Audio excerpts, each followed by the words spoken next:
Hey guys, this is Brendon Byrne with Nothing Hidden Ministries, and I just wanted to share with you guys some things that God has really been highlighting to me personally, and it seems like it's a theme right now, and I've been seeing it in a lot of different areas as well. And what that is control. What is it, and how is it affecting us? And I'm not talking about there's different types of controls. There's some level of control that is actually good and normal, natural. It's a part of everyday life. But then there's the control that is actually damaging and hurting, and it's us becoming our own protector. So that's the type of control I'm talking about. And what really does that stem from? That really stems from us trying to manage our world, trying to create everything that needs to happen so that we don't experience pain, so we don't have to go through fear of loss or whatever. And so often we do this in an attempt to proof ourselves from going through these pain, going through these things that are traumatic or hard or whatnot. And what we don't realize is one of the very things that we create when we start controlling, when we start managing, is we actually end up creating hopelessness. And I'll talk about this a little bit more of how that actually creates hopelessness in our lives, and how us actually trying to prevent and be our own protector can really be damaging us and taking us further and further down the path, even though we think we're protecting ourselves. So I'll give you an example of how one of the areas that God's been showing me that this has been in my life, and how it's actually been damaging or causing harm when I thought it was good. Or I wasn't even aware that it was happening. And one of the areas, for example, was in my relationship with God. Growing up, I had this misconception that if I felt God emotionally, I knew He was there with me. And because of past experiences with other people and issues with my father and whatnot, that different ways I viewed God, I was always afraid that He would leave me or abandon me. And I was always afraid that if I did something wrong, that He would be gone from my life.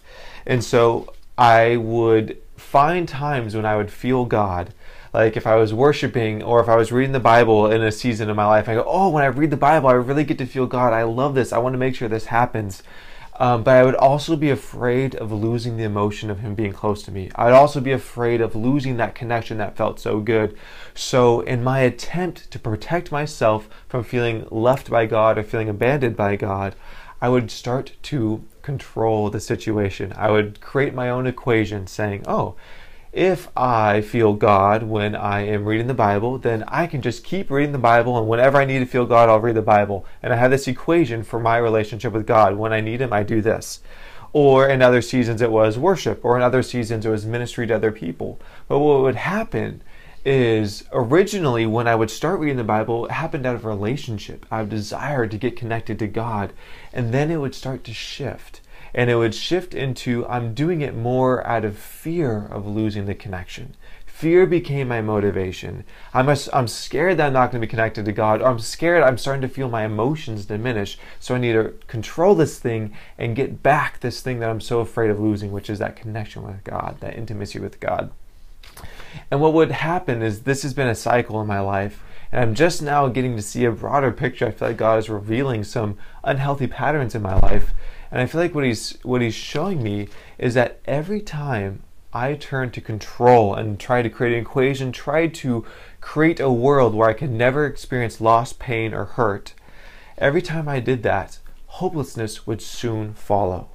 And the reason is, I have no power to actually to control the world outside of me, to prevent God from leaving, coming, or whatnot.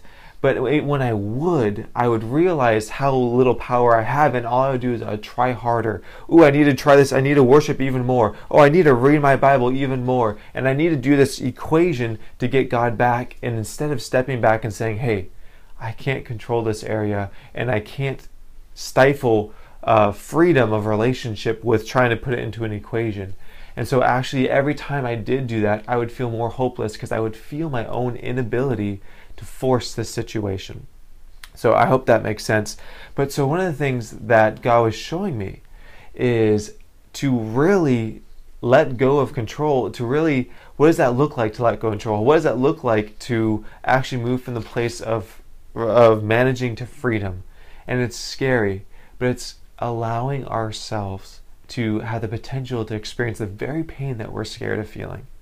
And usually these pains are different for each of us. We all have specific pains that are a lot more scary, and it's usually tied to times of great trauma with us, often in childhood, but not necessarily to childhood. Some of us, it's people pleasing, and when someone's upset with us, we fall apart.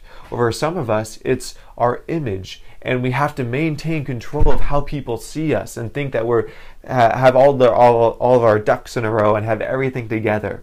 And so all of us have these different triggers that when it's not in the way that we need it to be, it is really difficult for us, very scary for us, very painful for us.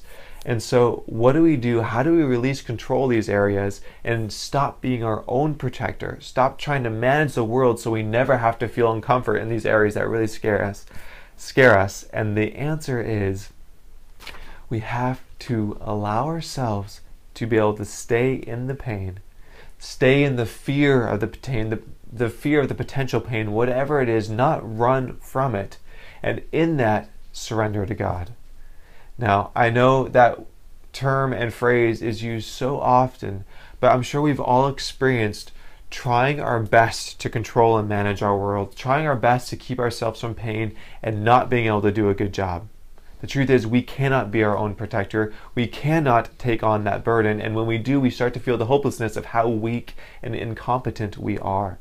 And so the answer is realizing that it's not our job to keep ourselves from pain. It's our job to go to God and let Him show us what to do, how to move through the pain, how to move through the huge fear of disappointing someone, how to move through the huge fear of feeling like a failure, feeling like not enough, how to move through the huge fear of what if people see me this way? What if people don't understand my image? What if I'm misunderstood?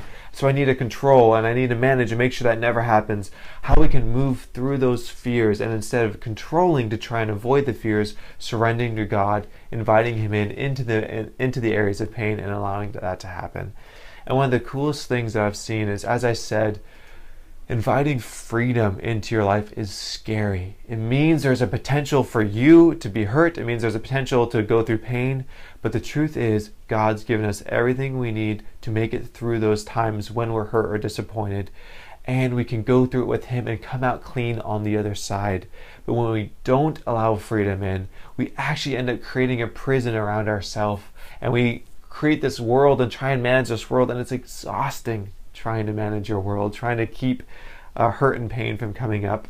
And so I want to encourage you guys, if there's areas in your life where you know that you have strong triggers in, you know you have specific fears, look at it and say, hey, are there ways that I'm actually controlling this, managing this so that these fears never come up, rather than allowing God to deal with me in these areas and actually for me to move through these and gain growth, gain freedom in areas that have been very scary for me. So I just feel like this is something that God has been putting on my heart, showing me and a lot of people around. And so I feel like this could be a timely message for some of you guys out there. And I just want to encourage you, go after it and let God do what He wants to do with you.